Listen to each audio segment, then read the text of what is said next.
Assalamualaikum warahmatullahi wabarakatuh. Perkenalkan, nama saya Muhammad Musiri, NIM 106200009, Prodi Hukum Tata Negara, Fakultas Syariah. Dalam video kali ini saya akan menjelaskan tentang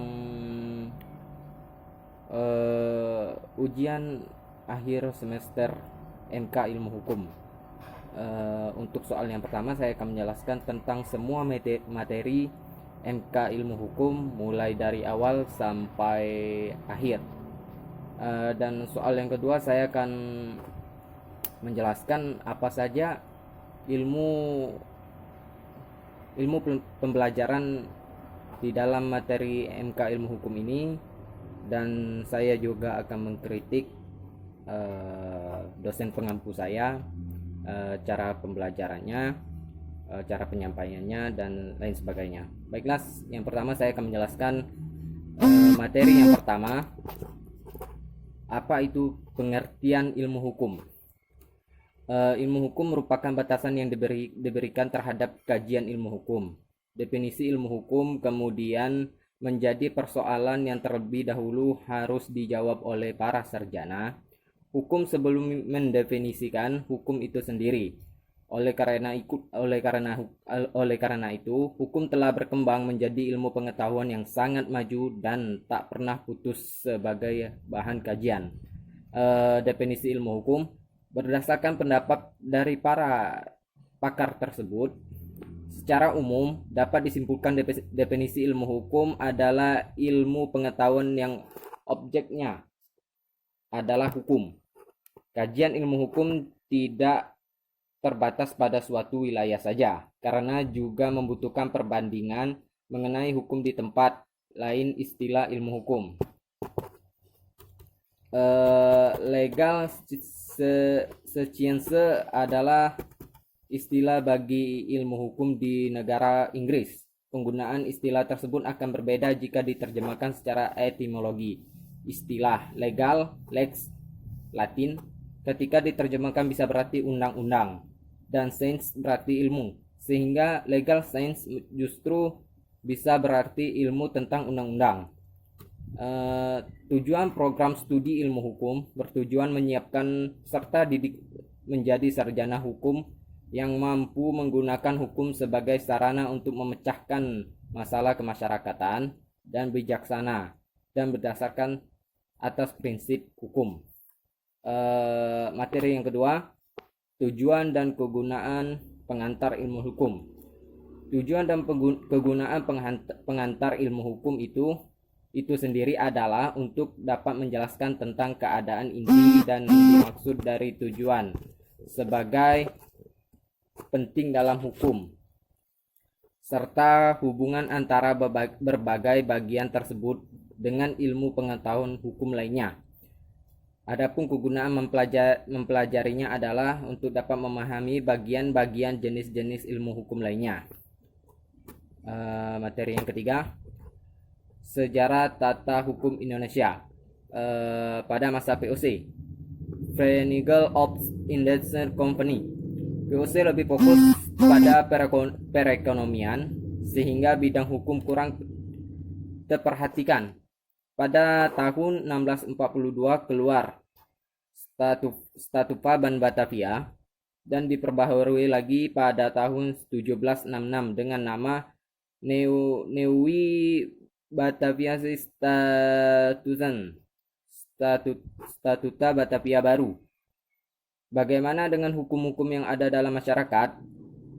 POC masih memberikan masyarakat menggunakan hukumnya sendiri, dalam kurung hukum adat, hukum agama. Belum ada hendak untuk menciptakan unifikasi hukum. Hukum berdasarkan Hindia Belanda di bawah pemerintahan Belanda pada tahun 1800 sampai 1811 dan 1816 sampai 1942. Bidang hukum mulai mendapat perhatian. Politik hukum Hindia Belanda mengarah pada kodifikasi, dipengaruhi paham legisme, ada kehendak mengarahkan pada unifikasi sistem hukum Belanda banyak berpijak pada Prancis. Sejarah hukum di Indonesia di bawah pemerintah Belanda.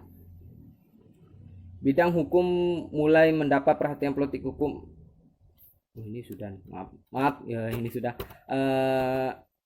Sejarah hukum produk pada 1860-1900.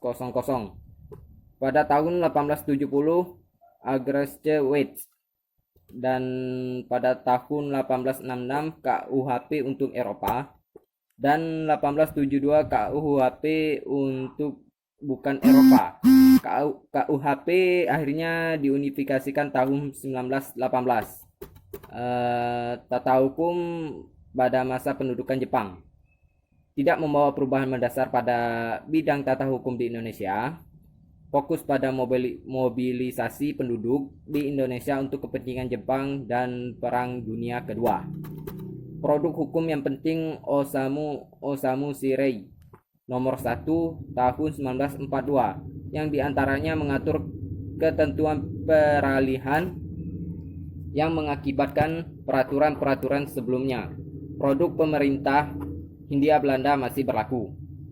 Lembaga-lembaga peralihan masih digunakan dengan beralih nama. Baiklah, materi selanjutnya, manusia, masyarakat, dan kaidah sosial. Manusia selain sebagai makhluk individu perseorangan mempunyai kehidupan jiwa yang menyendiri. Namun manusia sebagai makhluk sosial tidak dapat dipisahkan dari masyarakat. Manusia lahir, hidup, berkembang, dan meninggal dunia dalam masyarakat. Menurut Aristoteles Yunani tahun 384 sampai 322 sebelum Masehi, bahwa manusia itu adalah zoon politician. Artinya bahwa manusia sebagai makhluk pada dasarnya selalu ingin bergaul dan berkumpul dengan sesama manusia lainnya. Jadi makhluk yang suka bermasyarakat, dan oleh karena sifatnya suka bergaul satu sama lain, maka manusia disebut makhluk sosial. Masyarakat merupakan suatu kehidupan yang bersama yang terorganisir untuk mencapai dan merealisir tujuan bersama. Namun yang dimaksud dengan kehidupan bersama bisa berasal dari ikatan yang berbeda. Bias berasal dari tempat tinggal atau daerah yang sama, bersifat teritorial, dan juga karena ikatan darah atau keturunan. Serta menurut ahli sosiologi Jerman bernama Max Weber, kumpulan manusia yang bermasyarakat karena dasar kekerabatan ia namakan Gemeinschaft, dan kumpulan manusia yang bermasyarakat karena dasar kesatuan untuk mencapai tujuan tertentu ia namakan Gesellschaft, yang dimana dasar mereka berkumpul biasanya kita sebut karena ada maunya aja. Kaidah adalah patokan ukuran sebagai pedoman bagi manusia dalam bertindak. Kaidah juga dapat dikatakan peraturan-peraturan yang mengatur mengenai perbuatan manusia. Kaidah berisi perintah atau suruhan dan juga larangan. Perintah adalah yang merupakan suatu keharusan bagi seseorang untuk melakukan sesuatu yang dianggap sebagai hal yang dipandang, sedangkan larangan adalah merupakan suatu keharusan bagi seseorang untuk tidak melakukan sesuatu dianggap sebagai hal yang dipandang buruk ataupun yang akan berakibat buruk bagi orang tersebut. Tata kaidah dengan aspek kehidupan pribadi yang dibagi lebih lanjut menjadi kaidah kepercayaan atau keagamaan dan kaidah kesusilaan. Sedangkan tata kaidah dengan aspek kehidupan pribadi dibagi lebih lanjut menjadi kaidah sopan santun atau adat dan kaidah hukum. Materi selanjutnya, pengertian unsur dan sifat-sifat hukum. Pengertian hukum Hukum merupakan sistem yang ditentukan oleh lembaga berwenang untuk membatasi tingkah laku, yakni hukum kontinental. Selain menerapkan sistem hukum, di Indonesia berlaku sistem hukum adat dan sistem hukum agama. Unsur-unsur hukum. Unsur-unsur dalam hukum antara lain sebagai berikut. Hukum adalah mengatur perbuatan manusia, berisi perintah dan larangan untuk melakukan atau tidak melakukan sesuatu dengan tujuan supaya tidak merugikan kepentingan umum dan perilaku manusia tidak bersinggungan. Nah, peraturan hukum ditentukan oleh badan atau lembaga berwenang. Peraturan hukum tidak boleh dibuat oleh setiap orang, tetapi oleh lembaga yang mempunyai kewenangan yang sifatnya mengikat dan masyarakat. Peraturan hukum yang sifatnya memaksa, hukum dibuat untuk dilanggar tetapi ditaati. Hukum mempunyai sanksi tegas kepada setiap pelanggar hukum. Sifat hukum terdapat sifat hukum antara lain: hukum bersifat mengatur, hukum menjadikan semua peraturan, baik peraturan berupa larangan atau perintah, yang akan mengatur semua perbuatan manusia dalam kehidupan di masyarakat, tercipta ketertiban dan keamanan. Hukum bersifat memaksa, hukum mempunyai kemampuan, kewenangan memaksa warga masyarakat agar patuh terhadap setiap aturan. Nantinya ada sanksi bagi siapa saja yang melakukan pelanggaran hukum. Hukum bersifat melindungi. Hukum dibuat agar dapat menjadi pelindung hak setiap orang dan menjaga keseimbangan antara berbagai kepentingan yang ada dalam kehidupan bangsa dan negara. Materi selanjutnya, tujuan, fungsi, dan sumber hukum. 1. Tujuan hukum. Ada dua teori tentang tujuan hukum yang dikenal dalam literatur hukum, yakni teori etis dan teori utilitas. Teori etis, hukum yang tujuannya semata-mata untuk meraih keadilan dan memberikan kepada setiap masyarakat. Tujuan hukum mempunyai sifat universal seperti ketertiban, kedamaian, ketentraman, kebahagiaan, dan kesejahteraan dalam kehidupan masyarakat. Terdapatnya hukum menjadikan setiap perkara bisa diselesaikan melalui pengadilan dengan perantara hakim menurut peraturan dan ketentuan yang berlaku. 2. Fungsi hukum. Pada umumnya fungsi hukum adalah sebagai berikut: menjadi pelindung setiap kepentingan manusia, sebagai alat ketertiban dan keteraturan manusia dalam masyarakat, sebagai sarana untuk terciptanya keadilan sosial, sebagai sarana alat penggerak pembangunan, sebagai alat kritik atau fungsi kritis, menyelesaikan pertikaian. Berikut ini dikemukakan beberapa pengertian atas istilah sumber hukum. Sumber hukum dalam pengertiannya ada sebagai asalnya hukum, ialah berupa keputusan penguasa yang berwenang untuk memberikan keputusan tersebut. Artinya keputusan itu haruslah berasal dari penguasa yang berwenang, mempunyai wewenang. Untuk itu, sumber hukum dalam pengertiannya sebagai tempat ditemukannya peraturan hukum yang berlaku. Sumber hukum dalam pengertian ini membawa pada penyelidikan tentang macam-macam jenis-jenis dan bentuk-bentuk dari peraturan dan ketetapan. Sumber hukum dalam pengertiannya sebagai hal-hal yang dapat atau seyogyanya mempengaruhi kepada penguasa di dalam menentukan hukum. Materi selanjutnya, sumber-sumber hukum. Pengertian sumber-sumber hukum. Sumber hukum, pengertian formal, material, dan internasional. Sumber hukum adalah segala apa saja sesuatu yang menimbulkan aturan-aturan yang mempunyai kekuatan mengikat dan bersifat memaksa, yakni aturan-aturan yang kalau dilanggar mengakibatkan sanksi yang tegas dan nyata bagi pelanggarnya. Yang dimaksud dengan segala apa saja sesuatu, yakni faktor-faktor yang berpengaruh terhadap timbulnya hukum. Faktor-faktor yang berlakunya hukum secara formal, dari mana hukum itu dapat ditemukan. Menurut Profesor Sudikno, ada beberapa arti sumber hukum. Satu, sebagai asas hukum.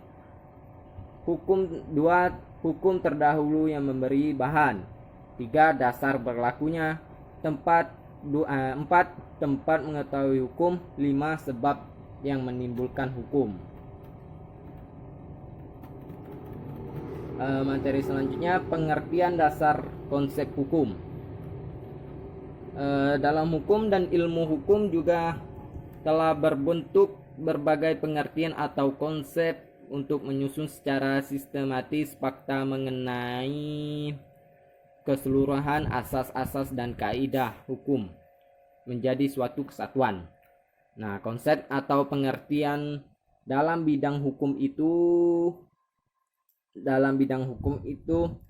disebut konsep yuridis, legal konsep, yakni konsep konstruktif dan sistematis yang digunakan untuk memahami suatu aturan hukum atau sistem aturan hukum. Misalnya konsep-konsep hak, kewajiban, perjanjian, perikatan, sah, kebatalan, undang-undang, perseroan terbatas, yayasan, jual beli, jaminan, perkawinan, delik, pencurian, peradilan, vonis, dan lain sebagainya. Materi selanjutnya, pengertian dan penjelasan objek hukum. Satu, pengertian objek hukum. Objek hukum adalah segala hal yang mempunyai manfaat bagi subjek hukum, serta dapat menjadi pokok permasalahan dan kepentingan bagi para subjek hukum, di mana objek hukum tersebut dikuasai oleh subjek hukum.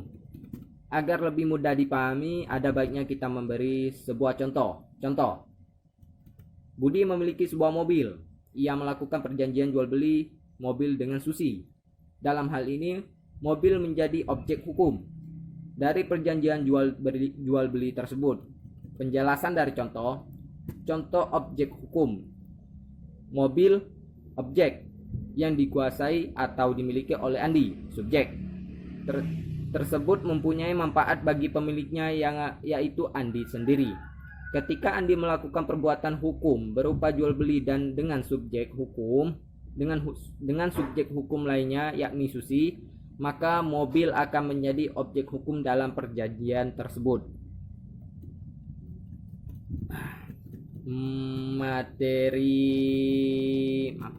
Materi selanjutnya, hak dan kewajiban. Hak warga negara Indonesia antara lain hak atas pekerjaan dan penghidupan yang layak. Setiap warga negara berhak atas pekerjaan dan penghidupan yang layak bagi kemanusiaan.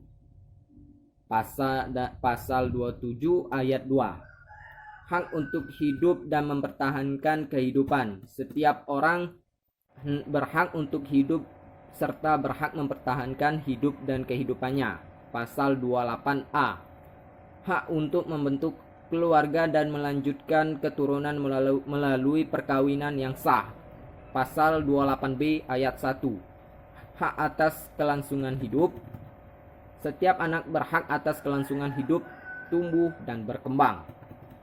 Hak untuk mengembangkan diri dan melalui pemenuhan kebutuhan dasarnya dan berhak mendapat pendidikan, ilmu pengetahuan dan teknologi, seni dan budaya demi meningkatkan kualitas hidupnya, demi kesejahteraan hidup manusia. Pasal 28C ayat 1. Hak untuk memajukan dirinya dalam memperjuangkan haknya secara kolektif untuk membangun masyarakat, bangsa dan negaranya.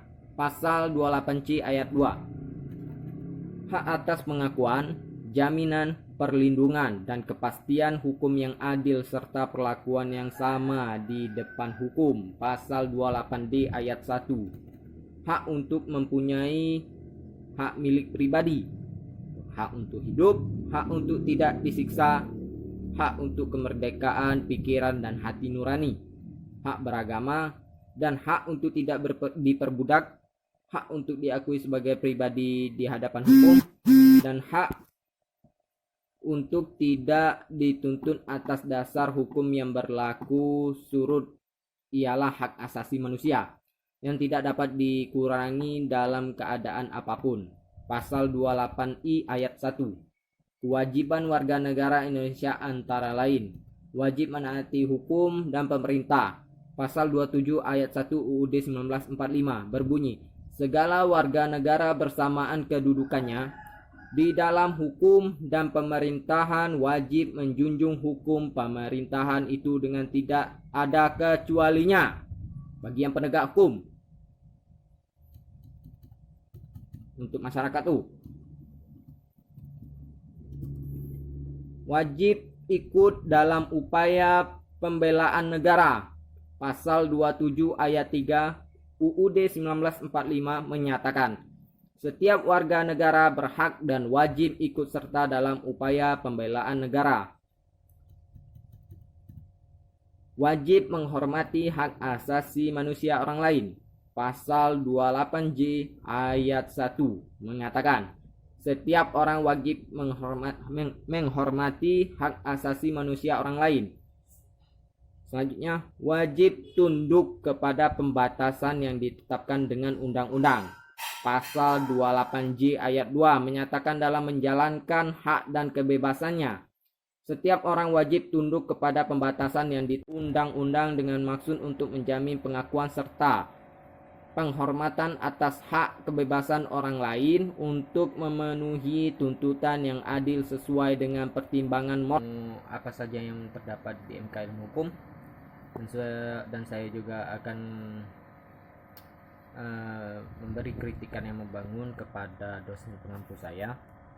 Langsung saja, ilmu yang terdapat di MK Ilmu Hukum seperti bimbingan konseling, kalau menurut saya, bahasa Indonesia, sejarah, dan lain sebagainya, seperti cara penyampaian, sopan dan santun, jujur, tanggung jawab, dan cekatan bila ada tugas yang diberikan oleh bapak tersebut, dan juga harus menghargai yang lebih tua, harus menghormati yang lebih tua, dan juga cara menghormati yang lebih tua, dan cara menghargai yang lebih muda.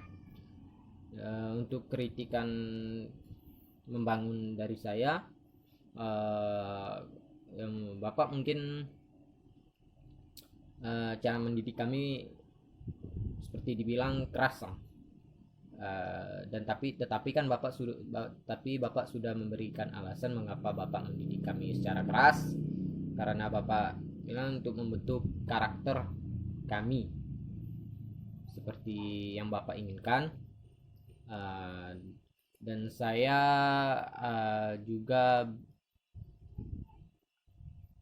agak keberatan sih pak, cara pemimpin bapak yang keras itu pak. Mungkin bapak sedikit boleh dikurangi, atau isengnya cara pembicaraan bapak kalau lagi emosi, kalau cara, dan itulah kalau dari saran saya sih pak. Mungkin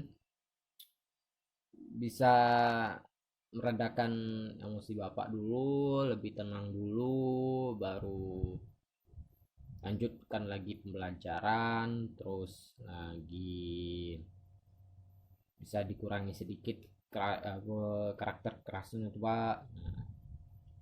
Nah, mungkin itulah pak yang dapat saya sampaikan. Lebih dan kurang saya mohon maaf. Saya sangat terima kasih atas bimbingan bapak selama 6 bulan sebelumnya ini pak, 1 semester ini, bisa dibilang begitu. Dan saya mohon maaf bila ada kesalahan yang disengaja ataupun kesalahan yang tidak sengaja. maupun